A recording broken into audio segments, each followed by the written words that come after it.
Mike Tyson is one of the most exciting athletes the sports world has ever seen.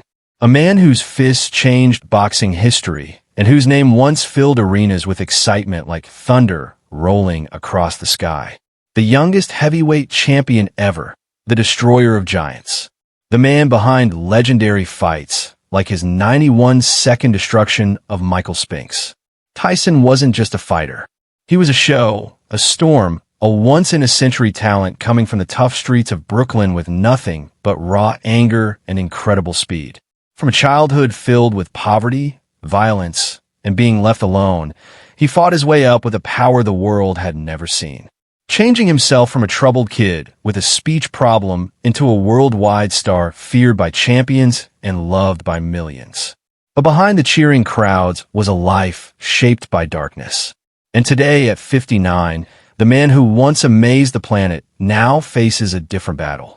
One filled with regrets, old wounds, weak health, and the kind of pain that no opponent ever managed to knock out.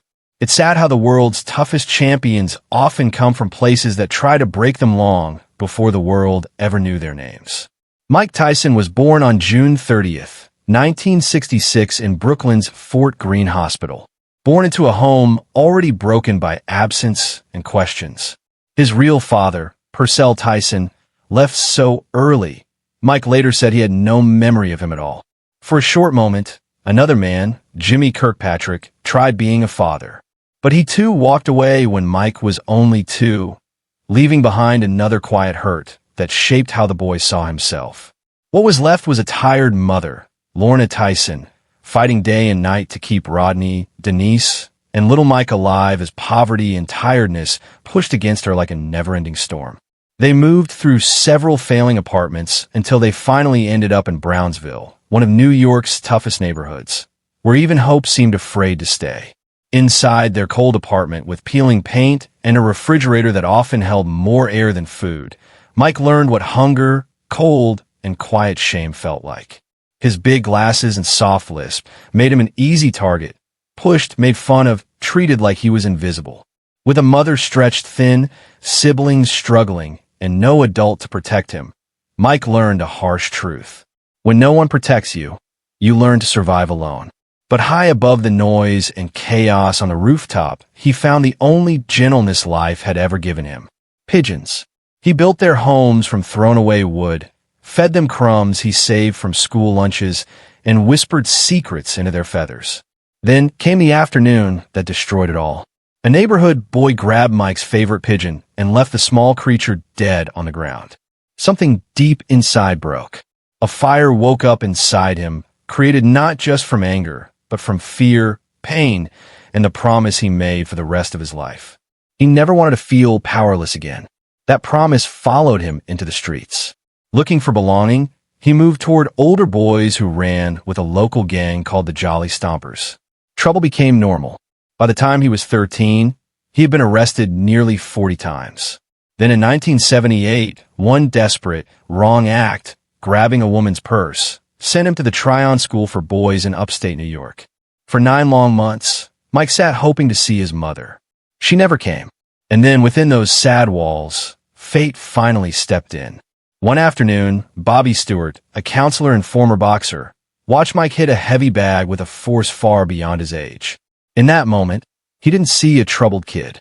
He saw a spark worth saving.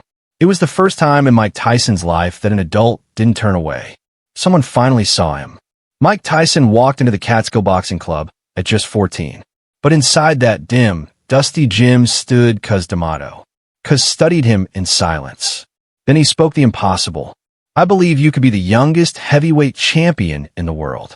The words hit Mike harder than any punch he had ever taken. From that moment, Mike's life changed. Cuz didn't simply open his gym. He opened his home, his dinner table, his belief. Mike now slept under a roof where someone finally left a hallway light on just to let him know he wasn't alone. Cuz demanded discipline with a toughness Mike had never imagined. 4 a.m. runs through freezing Catskill mornings. 2,000 squats, 2,500 sit-ups, 500 dips, brutal neck exercises designed to make a fighter unbreakable. Yet in that pain, something amazing formed. A slow, fragile belief that maybe, just maybe, he could become someone. But every rise demands its sacrifice. In 1982, when he was just 16, his mother, Lorna, died. "My mother never saw me become anything," he said, his voice breaking even decades later. And in that empty space, Cuz stepped forward as the father Mike had been denied since birth. Cuz became his legal guardian. For the first time, someone chose him. Under Cuz's care, Mike changed into something the boxing world had never seen. Cuz taught him the peek boo style, dodging punches by tiny amounts, hitting back from impossible angles.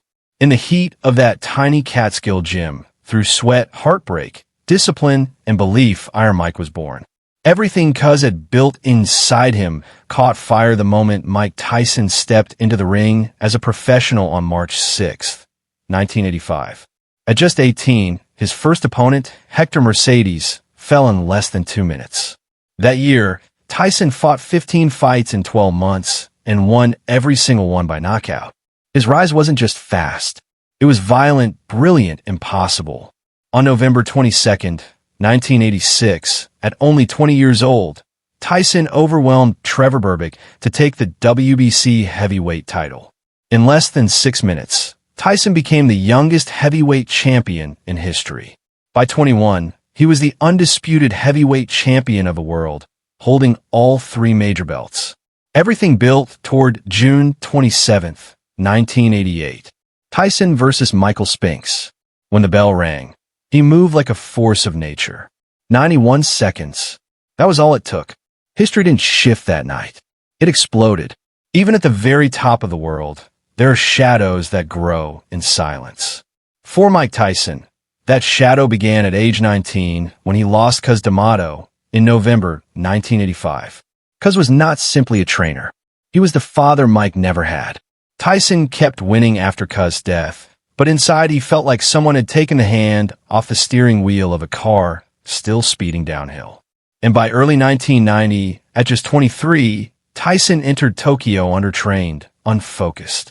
The world expected another Tyson destruction. Instead, it saw the greatest upset in boxing history. Buster Douglas dropped Tyson to the canvas. The fall was not just a defeat. It was a consequence. The decline continued. In 1992, at age 25, Tyson faced a conviction that put him behind prison bars for 3 years. Inside prison walls, he confronted the versions of himself he had spent years avoiding. By 2003, despite earning more than $400 million, Tyson filed for bankruptcy, buried under $23 million of debt. At age 40, humbled and stripped of everything that once defined him, Tyson began to understand the simplest truth Cus had tried to teach him decades earlier. A man's worth isn't measured by belts or fame, but by who he becomes when the world stops cheering. There comes a moment in every fallen legend's life when a man is left alone with the one truth he can no longer outrun. For Mike Tyson, that moment came after his bankruptcy. At 40 years old, Tyson began a rebirth almost no one believed possible. Therapy replaced chaos. Routine replaced recklessness.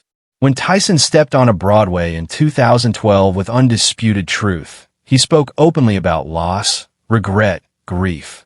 The show became a cultural sensation, making millions and proving he could command a room with nothing but honesty. By the early 2020s, Tyson had rebuilt an estimated $30 million net worth through his podcast, film roles, speaking tours, and business ventures. His comeback was no longer measured by belts or knockouts. It was measured by responsibility, by redemption, by becoming the man Cus always believed he could be. Some wounds in Mike Tyson's life were never carved by fists.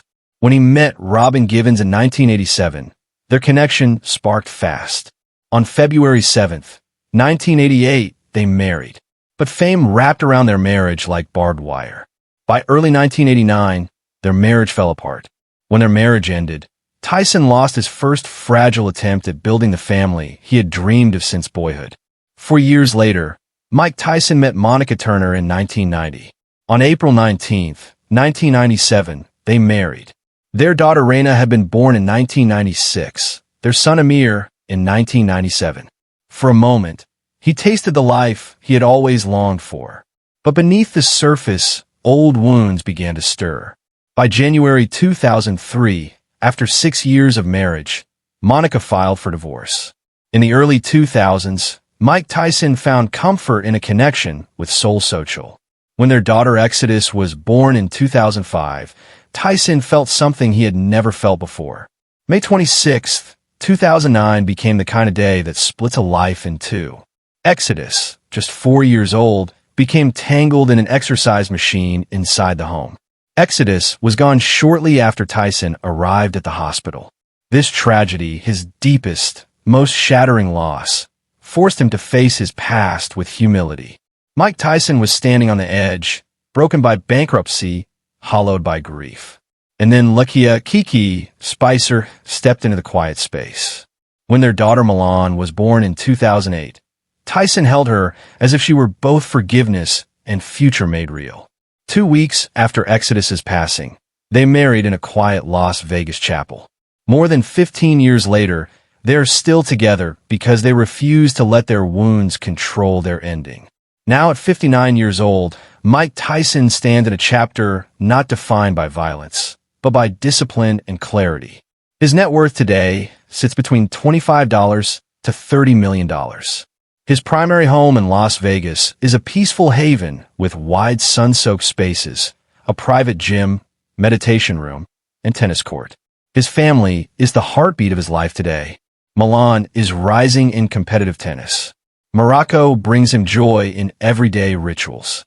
Tyson gives back consistently to youth programs, mental health initiatives, and boxing gyms.